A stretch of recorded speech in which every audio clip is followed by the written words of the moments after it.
Dear student, आज के इस पर्टिकुलर वीडियो में हम कवर करने वाले हैं फिजिक्स बीएससी सेकंड सेमेस्टर का एक इम्पोर्टेंट टॉपिक जो एग्जाम की दृष्टि से वेरी इंपॉर्टेंट है। तो चलिए देखते हैं क्या होता है electric flux. The number of electric field lines passing through any closed surface perpendicularly is known as electric flux. It is denoted by phi ई।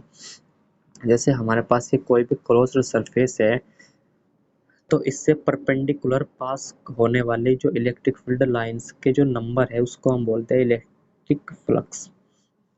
ठीक है दोस्तों, इसको हम इस प्रकार से भी कह सकते हैं कि the dot product of electric field vector E and area vector. क्या दोस्तों, डॉट प्रोडक्ट किसका? Dot product electric field vector यानी का ई वेक्टर और एरिया वेक्टर यानी का A vector is known as electric flux. यानी का फाई ई हमारे पास हो जाएगा E vector dot A vector यानी का phi E equal to E A cos theta. क्योंकि जब डॉट प्रोडक्ट में से हम डॉट का साइन हटाते हैं तो हम कोस थीटा लगाते हैं और जब क्रॉस प्रोडक्ट करते हैं तो वहाँ पर आता है साइन थीटा। ये क्लियर होगा आपको क्योंकि ये तो बहुत ज़्यादा बेसिक है यार।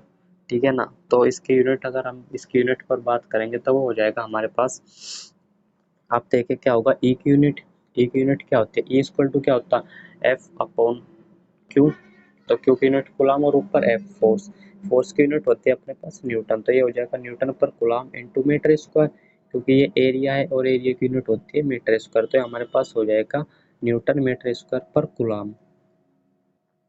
इसी के अनुसार दोस्तों हमारे पास डायमेंशन क्या होगी? वो हो जाएगी अपने पास डायमेंशन ऑफ फोर्स यानी का M L T minus two into L two upon T A. यानी का टी ए किसकी विमा है? टी ए हमारे पास आवेश यानी का चार्ज की जो डायमेंशन है वो टी ए होती है। तो इस हिसाब से क्या हो जाएगा हमारे पास? ये हो जाएगा M L two T minus three A minus one. देखिए यार, एम एज इट इज और एल यहाँ पर एक है और एल यहाँ पर दो है। तो हमारे पास हो जाएगा M L three and T minus three A minus one. ये हो जाएगी अपने पास डायमेंशन। आई होप स्टूडेंट्स आपको ये इलेक्ट्रिक फ्लक्स की डेफिनेशन समझ आई होगी। अगर आपको समझ आई है तो अच्छी बात है, और अगर नहीं आई है तो आप इस वीडियो को दोबारा देख सकते हो, आपको समझ आ जाएगी। एक बार फिर से मैं इसको समराइज कर देता हूँ कि ये बेसिकली है क्या। देखिए दोस्तों, इलेक्ट्रिक फ्लक्स क्या होता है? इलेक्ट्रिक फ्लक्स होता है हमारे पास the number of electric field lines passing through any closed surface perpendicularly is known as electric flux. कह रहा है कि किसी भी क्लोज्ड सरफेस से परपेंडिकुलर पास होने वाली जो इलेक्ट्रिक फील्ड लाइंस की जो संख्या है उन्हीं को हम इलेक्ट्रिक फ्लक्स बोलते हैं। इससे ज़्यादा इजी शब्दों में आई थिंक मुझे नहीं लगता आपको कोई समझा पाएगा। The number of electric field lines passing through any closed surface perpendicularly is known as electric flux। कह रहा है कि किसी भी closed surface से लंबवत गुजरने वाली विद्युत बल रेखा की संख्या को हम इलेक्ट्रिक फ्लक्स यानी का वैद्युत फ्लक्स कहते हैं। ये मैंने हिंदी में आपको पूरा बता दिया। हिंदी में इस प्रकार से आप इसको समझ सकते हैं, याद कर सकते हैं। अदरवाइज इंग्लिश में डेफिनेशन लिखी हुई है कि number of electric field lines passing through any closed surface perpendicularly is known as electric flux.